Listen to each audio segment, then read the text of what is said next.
Work your ass off. There is no magic pill. It drives me crazy to go to the gym. You read 1 hour a day. I went and worked out 5 hours a day, and I was working on construction with 24 hours a day. Organize your day. Work hard. I'm here to talk about success.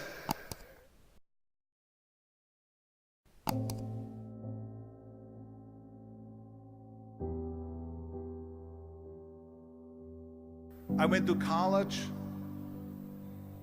I went and worked out 5 hours a day, and I was working on construction, because in those days in bodybuilding there was no money. I didn't have the money for food supplements or anything, so I had to go to work. So I worked on construction. I went to college. I worked out in the gym, and at night from 8 o'clock at night to 12 midnight I went to acting class 4 times a week. So I did all of that. There was not one single minute that I wasted. And this is why I'm standing here today. With the age of 20, I went to London and I won the Mr. Universe contest as the youngest Mr. Universe ever. And it was because I had a goal. You see, if you don't have a vision of where you go, and if you don't have a goal where you go, you drift around and you never end up anywhere. 74% hate their job in America. The majority of people don't like what they're doing, because they're really not doing it because they didn't have a goal and they followed this goal. They just aimlessly drift around, and then all of a sudden there's a job opening, so they get that job because you have to work.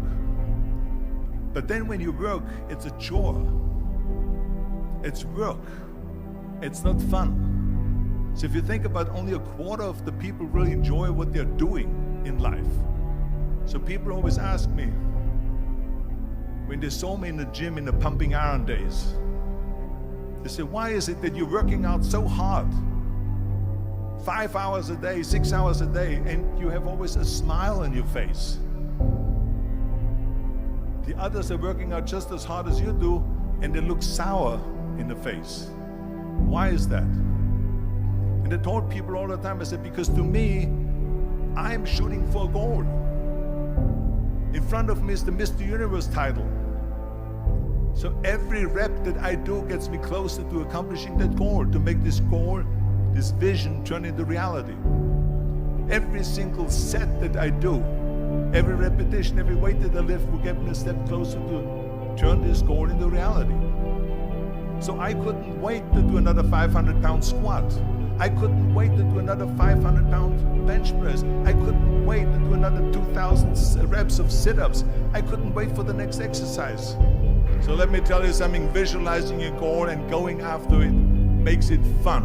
You got to have a purpose. No matter what you do in life, you got to have a purpose. And Muhammad Ali worked his butt off, and I saw it firsthand. And I remember that there was a sports writer that was there in the gym when he was working out, and he was doing sit-ups. And they asked him, how many sit-ups do you do? And he said, I don't start counting until it hurts. Now think about that.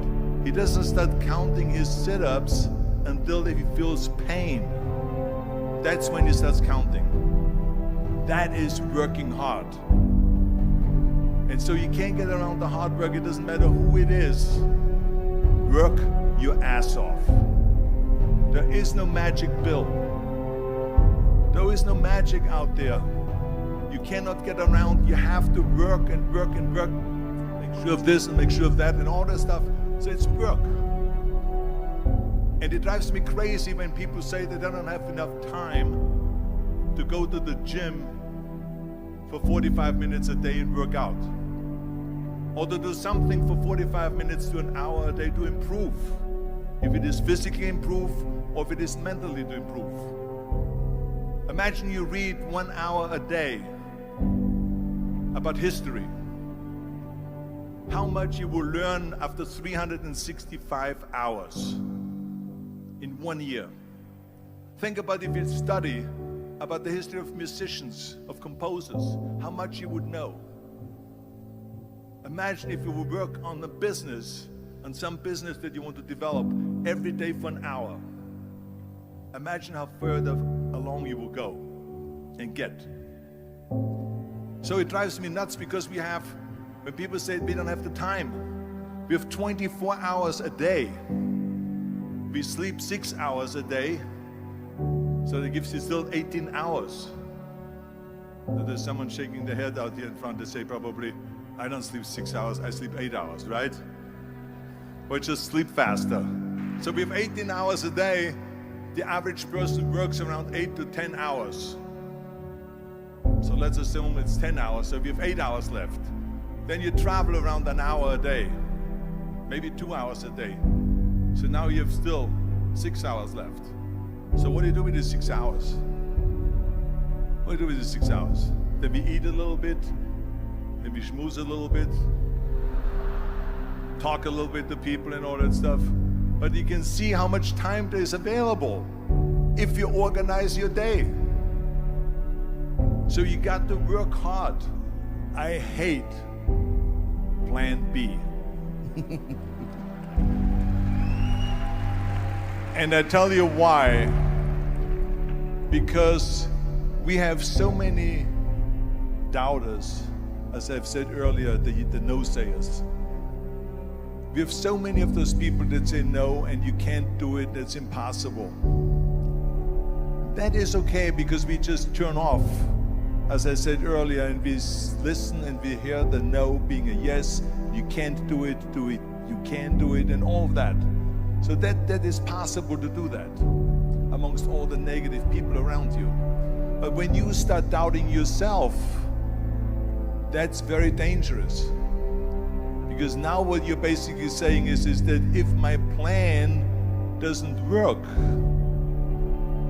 I have a fallback plan, I have a plan B.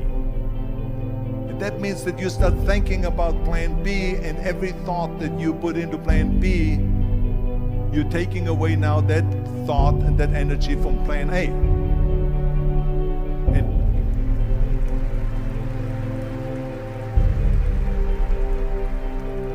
And it's very important to understand that we function better if there is no safety net, because plan B becomes a safety net. It says that if I fail, then I fall and I get picked up and I have something else there that will protect me. And that's not good, because people perform better when there's no safety net.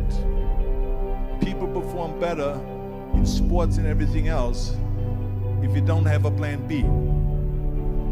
I'm telling you, I've never ever had a plan B. I made a full commitment that I'm gonna go and be a bodybuilding champion. I made a full commitment that I'm gonna be in America. I made a full commitment that I'm gonna get in the show business and I'm going to be a leading man. No matter what it takes, I will do the work. I will do the work over and over and over until I get it. And the same was in politics and everything like that. So to me, it is very dangerous to have a plan B, because you're cutting yourself off from the chance of really succeeding. And the reason, one of the main reasons why people want to have a plan B is because they are worried about failing. What is if I fail, then I don't have anything else? Well, let me tell you something, don't be afraid of failing, because there's nothing wrong with failing. You have to fail in order to climb that ladder. There's no one that doesn't fail. Michael Jordan said in one of his interviews, when they said, "You're unbelievable, you're the greatest basketball player of all times."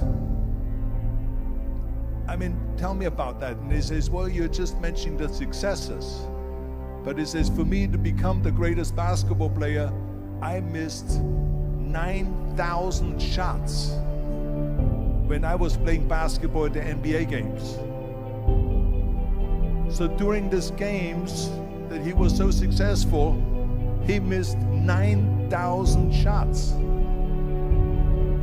Does it make him a failure? No.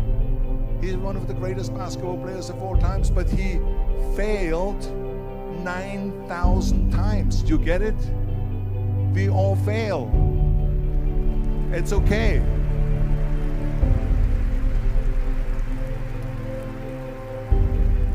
What is not okay is that when you fail, you stay down. Whoever stays down is a loser. And winners will fail and get up. Fail and get up. Fail and get up. You always get up. That is a winner. That is a winner. I failed in bodybuilding. I lost bodybuilding competitions. I lost powerlifting competitions. I lost weightlifting competitions. I had movies that went in the toilet and that were terrible and got the worst reviews.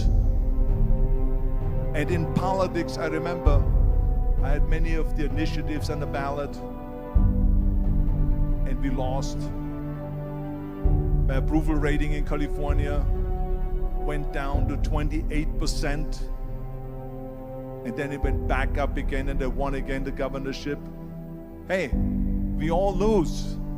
We all have losses. This is okay, and this is why I say don't be worried about losing, because when you're afraid of losing, then you get frozen. You get stiff, you're not relaxed. You got to be, in order to perform well in anything, if it's in boxing or if it is on your job or with your thinking, is only happening when you relax. So relax. It's okay to fail. Let's just go all out and give it everything that you got. That's what it is all about. So don't be afraid to fail.